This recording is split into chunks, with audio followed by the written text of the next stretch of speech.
guys, I'm Felix. And I'm Jake. We're here for phase 2 of the SAGA Cayman Prep Series. Today we're out here at Harris Hill, just south of Austin, Texas.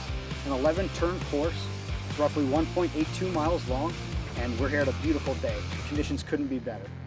Like he said, it's ideal weather. We're super excited to have our GT4 and our GT4RS in here for baseline numbers. Regarding alignment, I want to touch on it real quick. These cars are at a OEM max to where the toes are still happy because these cars have some complication with toes. So they're at an OEM max. The car should feel really good. I'm excited. We've already made the proper safety modifications for these cars. If you haven't seen them, check out the last video and post any questions you have in the comments below. Yeah, follow us to see how Jake the Explorer does on track and see how his lap times look. See how he does it on RS car, which will be his first time. So check us out.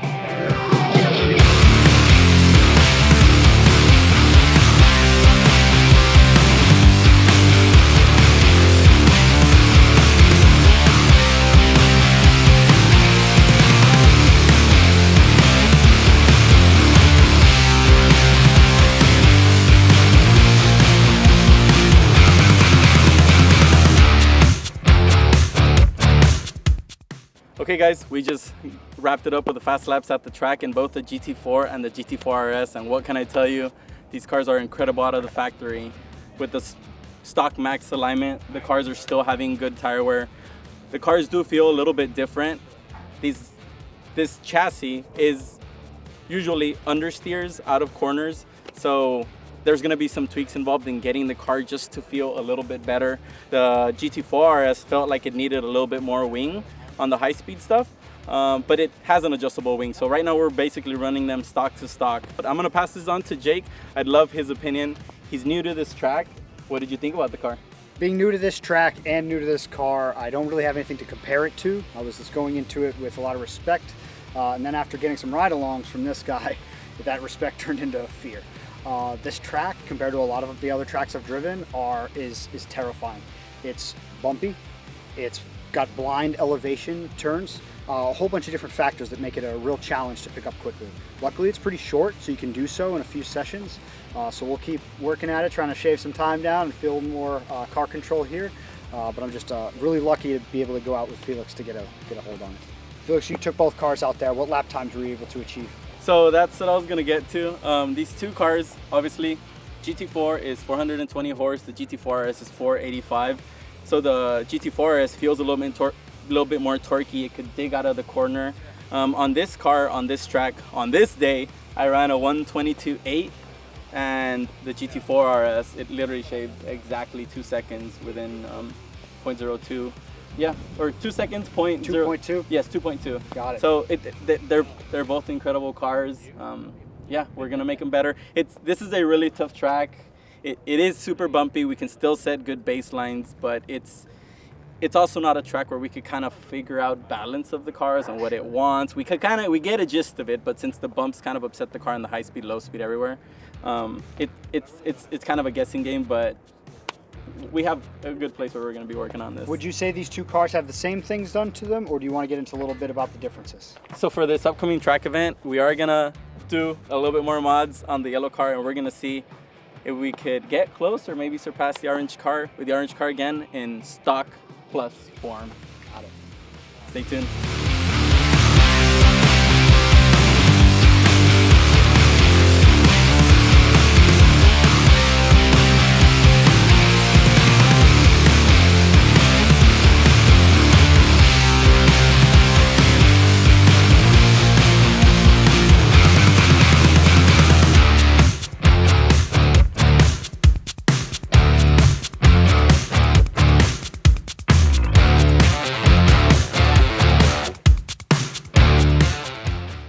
All right, now that we're done comparing these cars and getting solid baselines with the clear advantage going to the GT4RS. Yeah, so let's head back to the shop, do some wrenching, give this yellow car the SAGA treatment, and see how close we can get to that RS. All right. We're back here at the shop after a baseline day out at Harris Hill, getting prepped for Eagles Canyon this weekend. So we're making some modifications to our Caymans for the second phase of the Cayman Prep Series. What are those modifications we're making, Felix? So for the second phase, there's a few modifications that we're going to be doing. These cars are going to get front camber plates, rear camber plates, front thrust arms, which triangulate the lower control arm, and then they're also going to get rear toe links. but it's just for extra adjustability. This will allow us to move our camber specs up a few tenths to where they're still pretty tame, but it will be a better starting point, and where we'd be at the start of the adjustment, we wouldn't be out of adjustment with these parts. All right, great. And what are you doing for brakes on these cars? How do they compare? So for brakes, as you can see down here, we transition all our cars to 0 disc brakes. There's these pads that I really like that are from Race Technologies, RE10s. They last long, they give you good bite. The reason we're gonna be removing the stock stuff, with pads and with rotors, there's always a compromise with factory cars that they have to meet. Even brakes have to meet like a certain emission standard, right? Where certain states don't want a certain material because of pollution and this and that. So you give up a lot of performance. So the stock pads on these cars aren't that great. On the 992 GT3s, they're not great either. So this is a well-proven pad. Regarding the rotors, we love 0 disc stuff. You see we run them on all our cars. It's just really great stuff. The advantages of that is that we have a 2-piece rotor, so the hat's aluminum. The rings can be swapped. There's also additional cooling. Check this out. These have way better cooling than the stock stuff. And the way they attach is by some bolts right here. So as soon as this rotor ring wears out, we don't have to throw the whole thing out. We just replace the ring. So that's one reason I love them. Regarding weight, between steel and steel, as we saw, they're identical.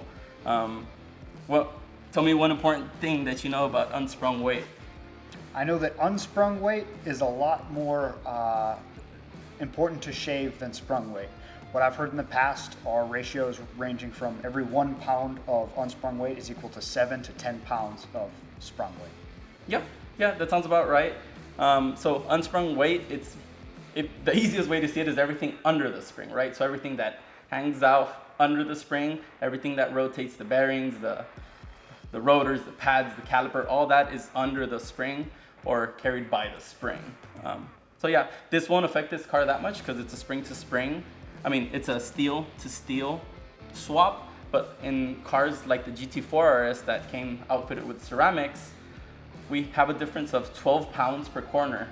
13 pounds per corner. You add that, that's 50 pounds on the whole car. You multiply that times whatever, 7 or 10, and the car should just feel like it's not as nimble, not as quick. It's still gonna feel great, but it'll have a feeling effect to it. Every little variable makes a difference. Of course.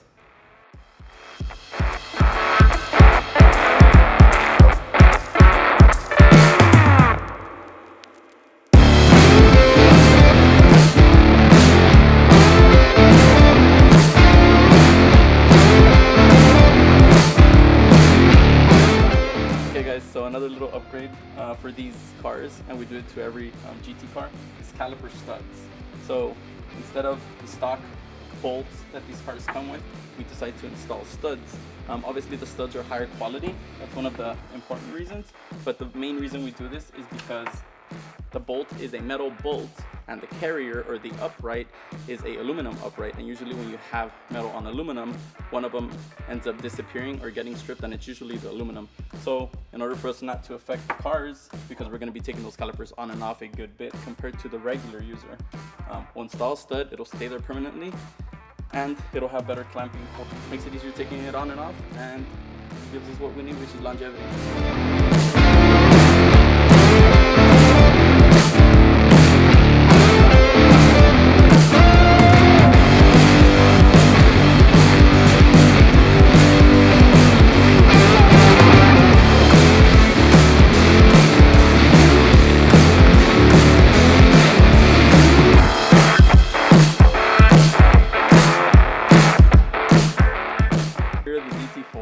And we are in the final touches. Final little sprinkle I want to do to this car is add some aero to it. This car does come factory equipped where you can adjust the rear wing a little bit, add a little bit more downforce.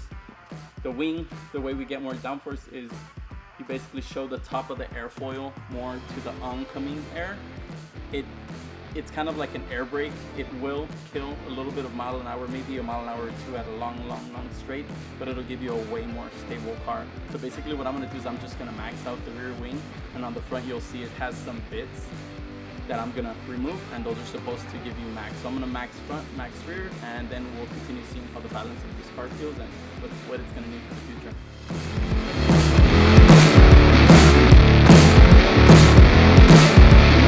Alrighty guys, the cars are all buttoned up. If you have any questions or comments, leave them down below. Like and subscribe. Make sure you turn notifications on so you don't miss when we take these cars back out to Harris Hill for their head-to-head comparison. And we see just exactly how much lap time we were able to shave off with these modifications.